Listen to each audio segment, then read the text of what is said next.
আমার বাড়ির সামনে ভোটের বাক্স রেখে যা, যেদিন ইচ্ছে হয় ভোট দিব। আমি কি তোর গোলাম নাকি যে ভোট দিব আর তুই সব লুটেপুটে খেয়ে নিবি?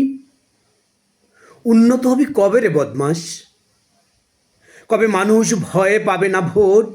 ঈদে মনে করে কবে ভোট কেন্দ্রে যাবে আর খোলা আকাশের নিচে বসে বসে হাসি খুশি হাস্যোজ্জ্বল হয়ে ভোট দিবে? কবে ভোটের বাক্সে থাকবে না কোনো প্রহরী?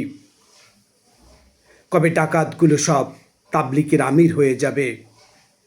নাকি এটি আর দেখব না কোনো দিন কোনো কালে? যদি তোর ইচ্ছে হয় আমার দরজায় ভোটের বাক্স রেখে যা, আমার সুবিধা মতো আমি ভোট দিব। ধন্যবাদ সবাইকে। কবিতার নাম ভোটের বাক্স।